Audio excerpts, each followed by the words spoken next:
Hello students, good afternoon. तो आज जो हम करने जा रहे हैं वो कुछ क्वेश्चंस करेंगे जो जेई मेन 2024 सेशन 1 में आए थे। ठीक है, जो कि रिलेशन से आए थे।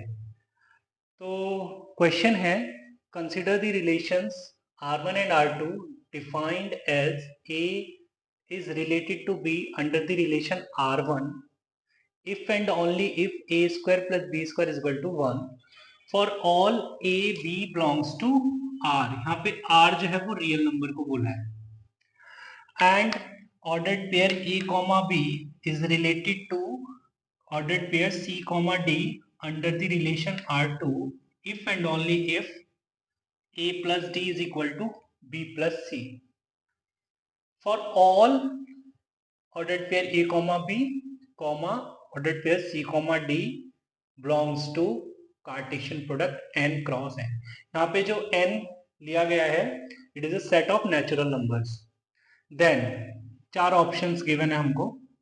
Option A is R1 and R2 both are equivalence relations. Option 2 is only R1 is an equivalence relation. Option C is only R2 is an equivalence relation, and option D is neither R1 nor R2 is an equivalence relation. ये JEE main 2024 में session 1 में पूछा गया था। ठीक है, तो जैसा कि हम कल पढ़ चुके हैं इक्विवेलेंस रिलेशन क्या होता है। वैसे इक्विवेलेंस रिलेशन जो होता है एक ऐसा रिलेशन जो रिफ्लेक्सिव हो, सिमेट्रिक हो और ट्रांजिटिव हो। ठीक है, तो हमें अगर इसकी को ये चेक करना है कि इक्विवेलेंस है या नहीं है ना, देन हमें reflexivity, symmetry and transitivity check करनी होगी। तो सिंपल ही है वैसे तो, जो काम हमें करना है ऐसा कुछ नहीं है कि कुछ क्वेश्चंस होते हैं ना मैथ्स में जैसे समझ नहीं आता कि कहाँ से स्टार्ट करें, तो यहाँ पर ऐसा कुछ है नहीं, हमें पता है कि कैसे हमें स्टार्ट करना है। ठीक है, चलिए तो स्टार्ट करते हैं। अब क्योंकि ऑप्शंस भी इस तरीके से गिवन है कि R1 और R2 को देखना है, तो पहले R1 को देख लेते हैं फिर R2 को देख लेंगे। राइट नाउ, तो फर्स्ट वन फॉर R1 पर बात करते हैं। पहला हमने देखा रिफ्लेक्सिविटी। R1 के लिए रिफ्लेक्सिविटी देखते हैं। ठीक है, तो भैया R1 जो है उसके लिए कंडीशन ये है कि A square plus B square equal to 1 होना चाहिए। अब रिफ्लेक्सिव रिलेशन के लिए जो ऑर्डर्ड पेयर का सेकंड एलिमेंट होता है उसको भी फर्स्ट एलिमेंट से रिप्लेस कर देते हैं। ठीक है ना, इतना तो याद है। तो अगर मैं यहां पर A स्क्वायर अगर मैं बोलूं कि A comma A belongs to R1 है ना, तो इसका मतलब क्या होगा कि A स्क्वायर प्लस B को मैंने A से रिप्लेस कर दिया, A स्क्वायर क्या होना चाहिए 1 होना चाहिए। अगर ये ट्रू है फिर ये इसको बिलोंग कर जाएगा। राइट, तो A square plus A square equal to 1 क्या ये होल्ड कर रहा है? यहां से हम देख रहे हैं कि 2A स्क्वायर इक्वल टू 1, इससे क्या पता लग रहा है मुझे A is equal to plus minus 1 by root. यार ये आ गया A is equal to plus minus 1 by root 2 आ गया। अब A किसको बोला गया था, मतलब A क्या था, रियल नंबर था, इसका मतलब ये तो ट्रू है। इसका मतलब ये हुआ कि R1 इज रिफ्लेक्सिव। R1 तो रिफ्लेक्सिव हो गया। राइट, सेकेंड सिमेट्री और देख लेते हैं। सिमेट्री, अब सिमेट्री के लिए बोलते हैं if A comma B belongs to R, है ना, तो इसका मतलब क्या होगा A comma B belongs to R1 तभी होगा, इसका मतलब A square plus B square is equal to 1 है। राइट, अगर ये है देन B कॉमा A भी R1 को बिलोंग करेगा, then B square plus A square is equal to 1 बोल दूंगा। अब अगर सोचो जरा तुम A square plus B square equal to 1 है, then B square plus A square equal to 1 भी तो होगा ना, क्योंकि एडिशन तो कम्यूटेटिव होता है। राइट। तो मैं कह सकता हूं यहां से कि अगर a comma B relation R1 को बिलोंग कर रहा है देन b कॉमा ए भी R1 को बिलोंग ही करेगा। पता लग रहा है? b कॉमा ए R1 को इसलिए बिलोंग कर रहा है क्योंकि b square plus a square भी 1 ही आ रहा है। तो मैं कह सकता हूं कि R1 is symmetric, right. Now check करते हैं ट्रांजिटिविटी कि भाई रिलेशन ट्रांजिटिव है या नहीं है। तो मैं बोलूंगा if a comma B belongs to R1, इसका मतलब है कि a square plus B square equal to 1 given है, and b comma C belongs to R1, मतलब दो ऑर्डर पेयर लेते हैं ना, ठीक है, ट्रांजिटिव रिलेशन को चेक करने के लिए। तो इसका मतलब B square plus C square भी 1 है। ओके, अगर मैं इन दोनों को ऐड कर दूं, है ना, इन दोनों को अगर मैं ऐड कर दूं तो on adding A square plus 2b square is equal 2b square plus C square is equal to 2 हो जाएगा, राइट। तो A square plus 2b square is equal to C square is equal to 2 हो जाएगा, right. तो क्या ये हमेशा equal होगा, मतलब क्या ये हमेशा 2 के बराबर होगा? तो for implies for any values, any real values, चलो real values लिख लेते हैं, any real values of a b c above relation may not hold good, ठीक है। सो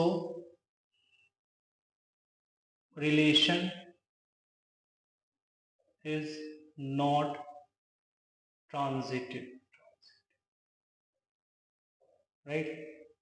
मतलब कोई भी काउंटर केस बन सकता है ना हमेशा। देखिए रिलेशन ट्रांजिटिव कब होगा, जब हमेशा ट्रू हो, राइट। कभी हो भी सकता है A square plus 2b square plus C square equal to 2, कभी नहीं भी हो सकता है। मैं एबीसी की कोई कुछ भी वैल्यूज पुट कर रहा हूं तो जरूरी थोड़ी है कि वो 2 आ जाए, कभी आ भी सकता है कभी नहीं भी आ सकता, ठीक है। तो मैं कह सकता हूं कि R1 इज नॉट इक्विवेलेंस। अब कुछ बच्चों को मजा नहीं आया होगा कि सर ने तो ऐसे ही बस चला दिया। देखो यार चलाने की बात नहीं है ना। फिर भी जैसे कुछ बच्चों को हो सकता है नहीं, मतलब ये चीज समझ नहीं आ रही हो, है ना, मतलब कि मजा नहीं आ रहा हो कि यार समझ नहीं आ रहा है कि मतलब फील नहीं आ रही है ना, फील नहीं आ रही। तो इस ट्रांजिटिविटी के लिए ना हम वो भी करते हैं, नंबर कुछ भी वैल्यूज पुट करके, कोई रियल वैल्यूज अपनी तरफ से कुछ वैल्यूज पुट करके देखते हैं, है ना। चलो एक बार देखते हैं, एक बार ही देखते हैं, है ना। ट्रांजिटिविटी का ही केस देख रहा हूं मैं, ठीक है। और ये केस सी ही है ना, और करके लिख दिया मैंने। Let a is equal to √3/2, है ना, b is equal to 1/2 and c is equal to -√3/2, ठीक है। ये मैंने 3 वैल्यूज ले ली है एबीसी की। अगर मैं a comma B relation R1 को बिलोंग कराता हूं, ठीक है, जैसे यहां पे करा दिया है, तो a comma B belongs to R1, तो इसका मतलब क्या होगा कि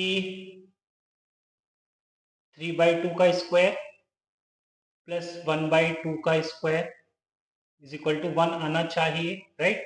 तो ये क्या आ रहा है, √3/2 का स्क्वायर मतलब 3/4 प्लस 1/4 इज इक्वल टू 1, मतलब 1 इज इक्वल टू 1। 3/4 प्लस 1/4 is 1, so 1 is equal to 1, it is true।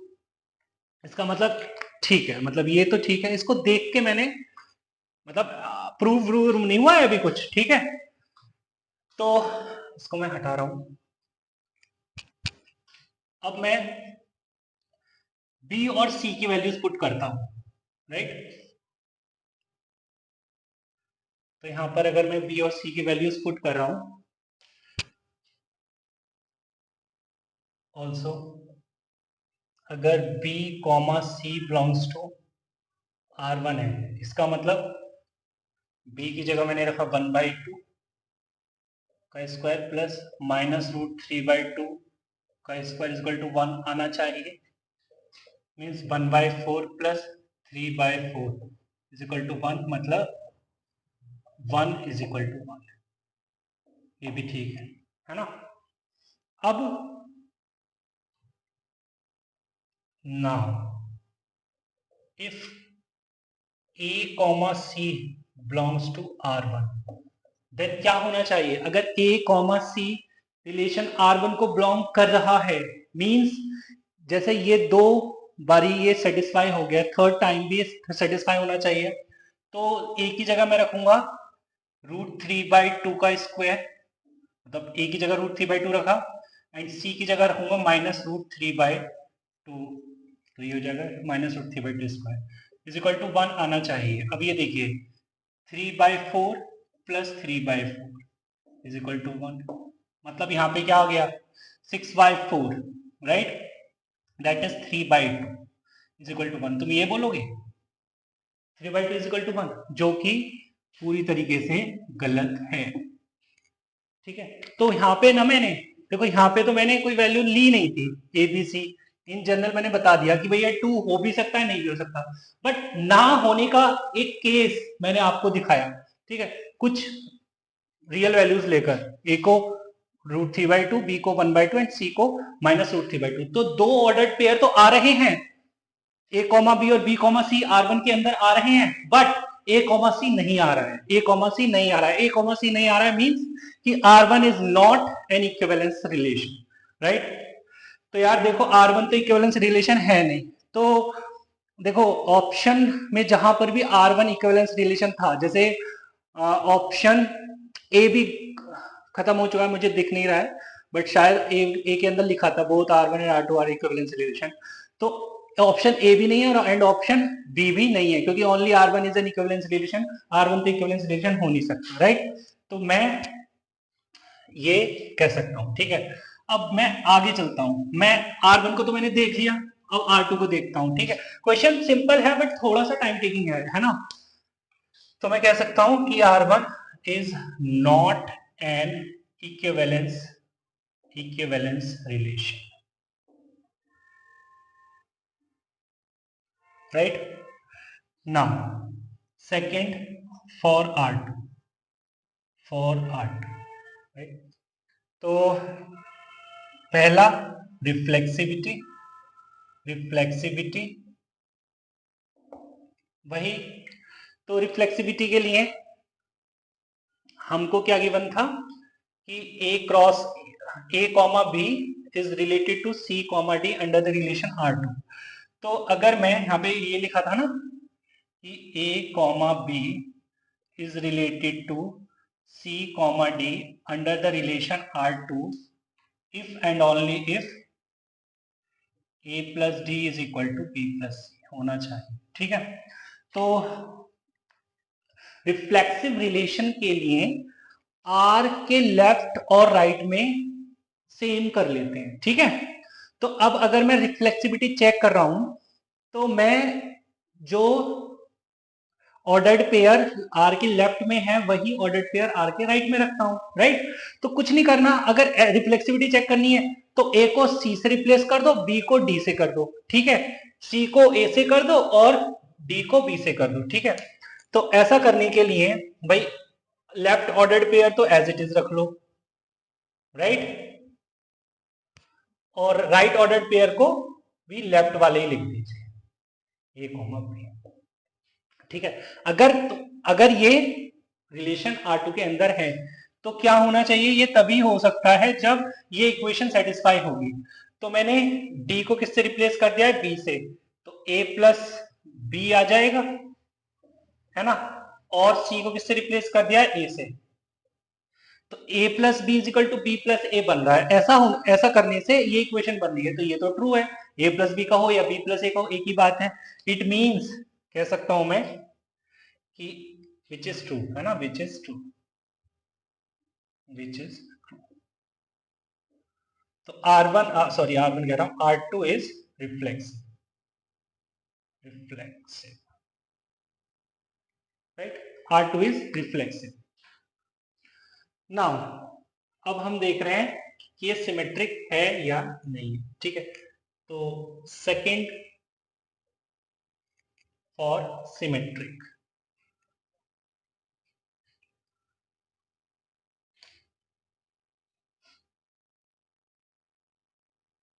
For symmetry, symmetry.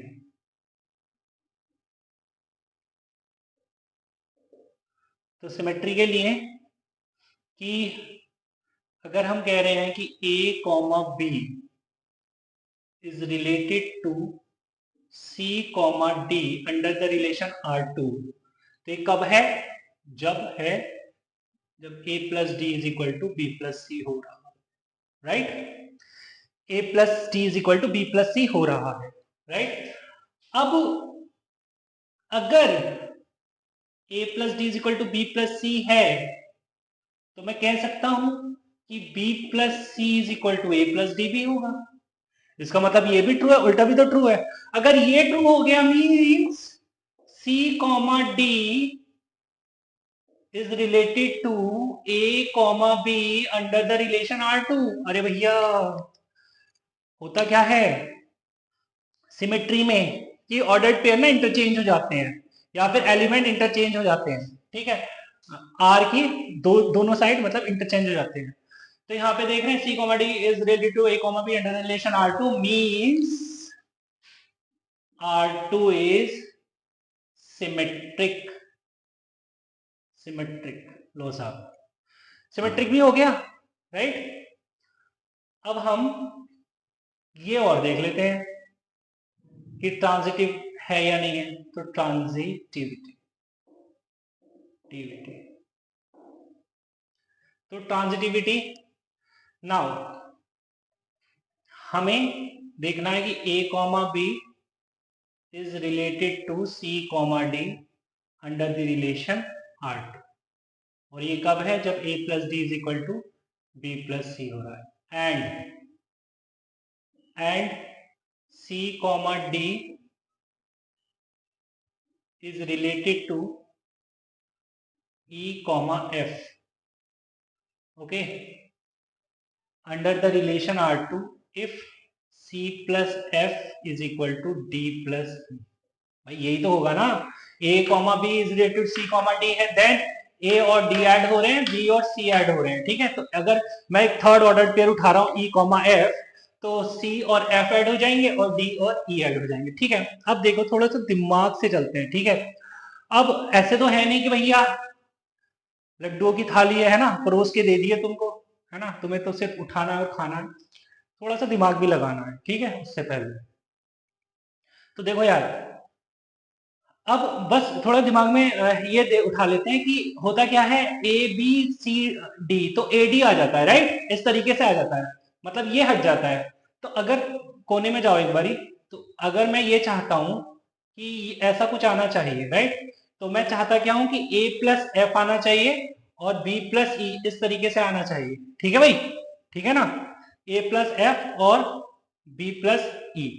तो यार देखो, मैं ऐड भी करके काम चला सकता हूं और सब्ट्रैक्ट भी करके काम चला सकता हूं, ठीक है। देखो बड़ा सिंपल है, अगर मान लो मैं ऐड करता हूं, ठीक है, या चलो सब्ट्रैक्ट ही कर लो। देखो c plus F is equal to D plus E है, तो इसको ऐसे भी लिखा जा सकता है, D plus E is equal to C plus F लिखा जा सकता है ना, ऐसा भी तो लिख सकते हैं ना। तो अगर मैं इसको और इसको सब्ट्रैक्ट करता हूं, सब्ट्रैक्ट, राइट, तो सब्ट्रैक्ट करने से क्या होगा कि a minus E is equal to C से सी कैंसिल हो गया, b माइनस एफ आ जाएगा। तो मैं f को उधर ले जाऊं और e को इधर ले आऊं, तो A plus F is equal to B plus E आ जाए। देखो ना यार, A plus F is equal to B plus E, इसका मतलब क्या हो गया?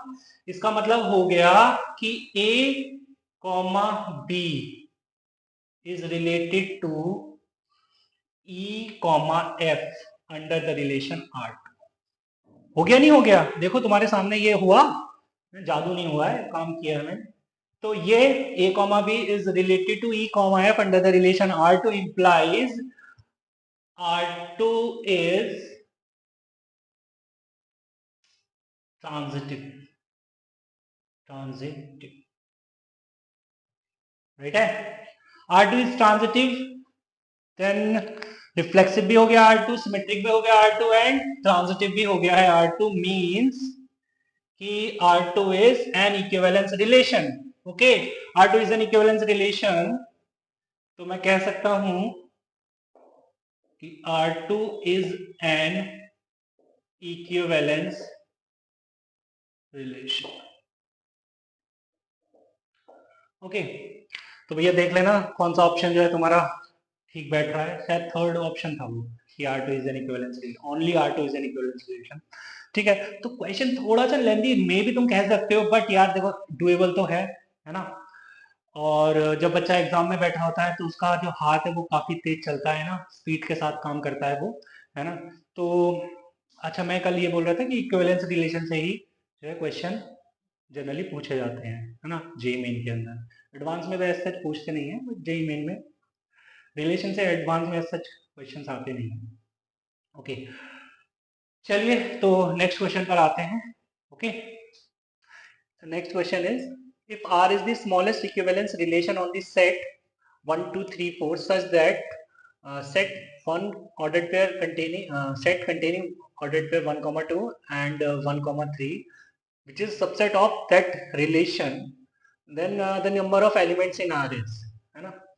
चार ऑप्शंस गिवन है तुमको, और ये क्वेश्चन अगेन पूछा गया था 2024 में सेशन 1 के अंदर जेईई मेन में। तो यार देखो, इक्विवेलेंस रिलेशन तो तुम्हें पता है ना, कि अगर मुझे इस सेट से इक्विवेलेंस रिलेशन बनाना है तो कैसे बनाऊंगा, ये तो समझ आ रहा है कि बस रिलेशन सिमेट्रिक होना चाहिए, रिफ्लेक्सिव होना चाहिए और ट्रांजिटिव होना चाहिए, है ना। अच्छा, कल हमने एक बात और की थी, मैं बता रहा था कि number of elements equivalence relation के अंदर कितने होने चाहिए अगर उसे स्मॉलेस्ट इक्विवेलेंस रिलेशन बनाना है, राइट। तो अगर ये कंडीशन नहीं होती, मान लो ये कंडीशन ही नहीं होती, तो मैं स्मॉलेस्ट इक्विवेलेंस रिलेशन कुछ इस तरीके से बोलता, 1 1 2 2 3 3 एंड 4 4, राइट, इस तरीके से बोलता। बट क्वेश्चन के अंदर बोला है कि भाई ये जो है ना, ये दो एलिमेंट जरूर आने चाहिए क्योंकि ये एक सबसेट बन रहा है उस रिलेशन का। तो फिर मुझे मेरी मर्जी नहीं चलेगी, मुझे ये लिखना ही पड़ेगा 1, 2 एंड 1, 3। और क्योंकि ये इक्विवेलेंस रिलेशन है तो 1, 2 अगर आ गया तो 2, 1 भी आएगा ड्यू टू सिमेट्री। ठीक है, तो 2, 1 भी आ गया, 1, 3 आ रहा है तो 3, 1 को भी डालना होगा ड्यू टू सिमेट्री। बट जल्दी मत करना है ना, क्योंकि अगर ऐसे काउंट करोगे तो 1 2 3 4 5 6 7 8 और 8 ऑप्शन में कहोगे सर यही स्मॉलेस्ट है। ठीक है, इतनी जल्दी नहीं करते हैं, क्योंकि हम ये भी चेक कर लें एक बारी, क्या ये ट्रांजिटिव है। ट्रांजिटिव है, 1, 1 2, 2 3, 3 एंड 4, 4 को लेकर तो कोई दिक्कत नहीं है, यहां तक तो ट्रांजिटिव है। 1, 2 है तो 2, 1 भी है तो 1, 1 प्रेजेंट है, 1, 3 है तो 3, 1 भी है तो 1, 1 भी प्रेजेंट है, राइट। बात मेरी समझ आ रही है ना, अच्छे से समझ आ रही होगी। अब ये देख लेते हैं, क्योंकि जैसे 1, 2 आ रहा है और 1, 3 आ रहा है ना, तो कहीं ना कहीं 2, 3 और 3, 2 का भी लफड़ा होगा जरूर। ठीक है, तो एक बारी चेक करते हैं, जैसे ये देख रहे हैं आप कि ये 1, 3, ये देखिए 2, 1, 2, 1 और ये 1, 3, ये इससे मैच कर गया। तो इसका मतलब 1, 2, 1 और 1, 3, तो 2, 3 प्रेजेंट होना चाहिए था ड्यू टू ट्रांजिटिविटी, होना चाहिए था ना, ट्रांजिटिव रिलेशन के लिए 2, 3 होना चाहिए था। अब क्योंकि 2, 3 आ चुका है तो 3, 2 को भी आना होगा ड्यू टू सिमेट्री। अब ये ट्रांजिटिव रिलेशन है। अब आप काउंट करिए, 1 2 3 4 5 6 7 8 9 10, तो टोटल 10 एलिमेंट्स आएंगे, राइट। क्योंकि स्मॉलेस्ट इक्विवेलेंस रिलेशन बन जाएगा। ठीक है, ये क्वेश्चन हो गया है। ठीक है, नेक्स्ट क्वेश्चन पर आते हैं। ओके, तो next question is let R be a relation on z cross z defined by a comma b is related to c comma d under the relation r if and only if ad minus bc is divisible by 5 then r is। मैं notice कर रहा हूँ कि reflection आ रहा है ना, light का reflection आ रहा है। मैं एक बार और रीड कर देता हूँ। लेट R be a relation on z cross z defined by ordered pair a comma b is related to c comma d under the relation R if and only if AD minus BC is divisible by 5 then R is। चार options given है। ठीक है, again ये question जो पूछा था ये भी जेईई मेन में पूछा था 2024 के अंदर शिफ्ट 1 में, सेशन 1 में, सेशन 1 के अंदर। चलिए तो इसको करते हैं भाई। रिफ्लेक्सिविटी, सिमेट्री, ट्रांजिटिविटी सब कुछ देखना है। तो for reflexivity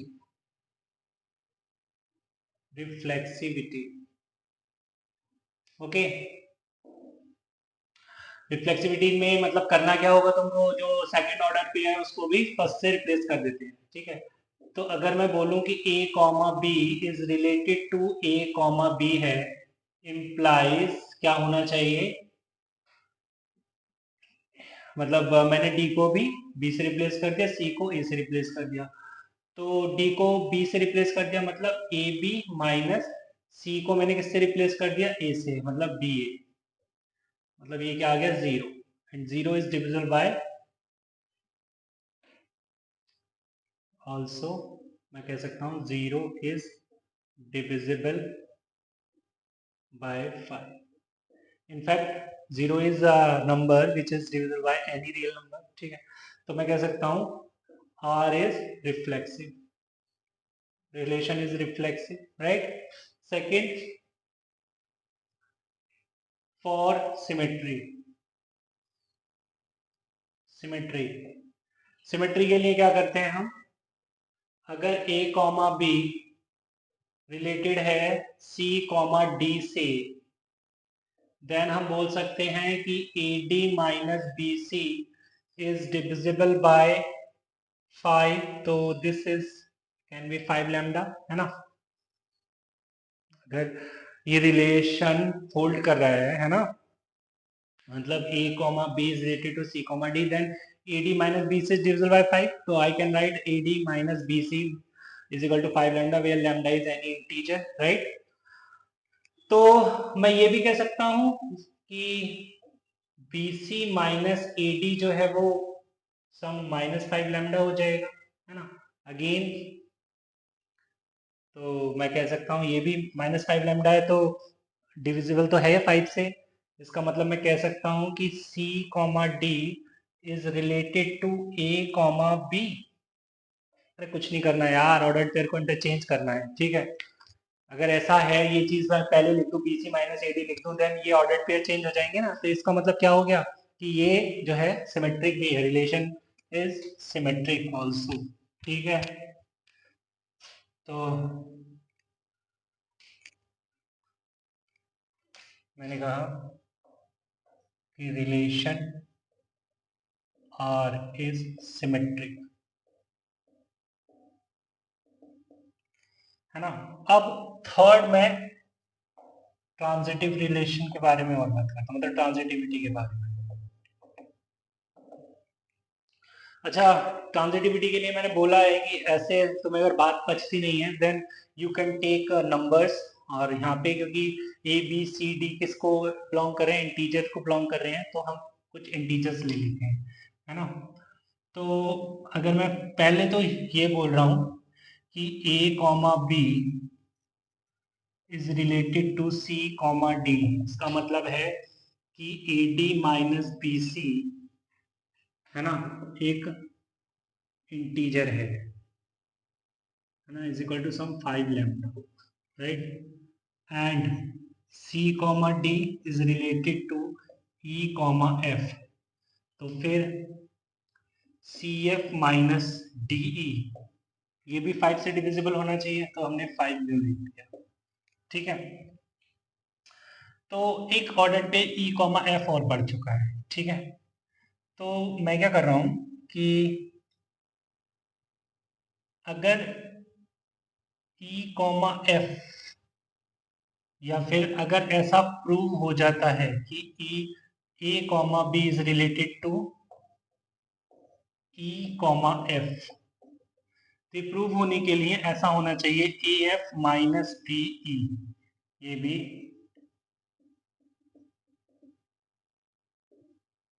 five for all A, B, C, D, E, F belongs to Z, मतलब ऐसा होना चाहिए तब ये ट्रांजिटिव होगा। अभी प्रूव नहीं किया है, ऐसा होगा। बट नाउ मैं ना कुछ वैल्यूज लेता हूं। Let us take T is equal to 10, B is equal to 3, C is equal to 5, E is equal to 1 and F is equal to 1, right. तो यहां से हमें क्या मिल रहा है कि AD माइनस BC क्या मिल रहा है, is 1 into D is 10 minus B 3 into 5, मतलब 10 minus 15 that is minus 5, मतलब ये जो आ रहा है ये 5 का मल्टीपल आ रहा है। Also CF minus DE, C is 5, F is 1 minus D is 10 and E is 1. CF minus DE, C is 5 and D is C is 5 and F is 1 minus D is 10 and F. So this is minus 5, again minus 5. Okay, so this is also a multiple of 5. Also now मुझे क्या करना चाहिए, AF minus BE, AF minus BE, and A is 1 and F is 1 minus B, B is 3 and E is 1 which is minus 2, not a multiple of 5, not a multiple of 5। देखो बेटा, तो मैं यही तो दिखाना चाह रहा हूं तुमको कि ऑलवेज ऐसा होगा नहीं कि भाई ये रिलेशन जो है ट्रांजिटिव भी होगा, कभी हो सकता है बट हमेशा नहीं होगा। तो मैंने क्या बोला है कि हमें एक कोई काउंटर एग्जांपल लेना होगा अगर हम ये दिखाना चाहते हैं कि ऐसा नहीं है। ठीक है, तो यहाँ थोड़ा सोचना पड़ता है ना कि जैसे मैं तुमको बता रहा हूँ कि मैंने भी करके देखा था कि अगर मैं लाइक इसी तरीके से देख रहा हूँ कि जैसे मैंने यहाँ पे 5 का मल्टीपल देखा, यहाँ पे 5 का मल्टीपल देखा, तो अगर मैं नंबर्स को कुछ इस तरीके से सेट करूंगा कि हमेशा 5 का मल्टीपल आए, तो लास्ट में मगर ई और एफ को भी इस तरीके से रखता हूँ कि 5 का मल्टीपल ही बने डिफरेंस, देन प्रूव हो जाएगा। मतलब ये ऐसा हो जाएगा, ऐसा लगेगा तुमको कि ट्रांजिटिव है, बट हमको मतलब जब हमें इस तरीके की चीजें प्रूव करनी होती हैं तो उल्टा सोचते हैं, है ना, उल्टी साइड से सोचते हैं कि हमें बनाना नहीं है। तो अब फ्री तो है हम, ऐसा E इज इक्वल टू 1 और F इज इक्वल टू 1 लेने से ऐसा तो नहीं है क्वेश्चन की स्टेटमेंट जो है वो गलत हो रही है। ठीक है, तो जब हम E को 1 और F को 1 ले रहे हैं, देन हम ये देख रहे हैं कि जो डिफरेंस है AF माइनस बी, ये जो है ना मल्टीपल ऑफ 5 नहीं आ रहा है, राइट, मल्टीपल ऑफ 5 नहीं आ रहा है। इट मीन्स कि this is not transitive relation, है ना, हम कह सकते हैं यहाँ पे लाइन लिख सकते हैं कि not a transitive relation. So R is not a transitive relation, है ना। तो R क्या है, रिफ्लेक्सिव है और सिमेट्रिक है but not transitive. Option second is correct, right. तो अभी तुम देख रहे हो कि क्वेश्चन इतने टफ तो नहीं थे, बट हाँ मे भी टाइम टेकिंग है। ठीक है। बट प्रैक्टिस करेंगे टाइम के साथ साथ जो है वो तुम्हें कमांड जब हो जाएगी तो समय बहुत कम लगेगा, ऐसा ही मैं हमेशा बोलता हूँ। ठीक है, चलिए मिलते हैं नेक्स्ट वीडियो में, है ना। तब तक के लिए टेक केयर।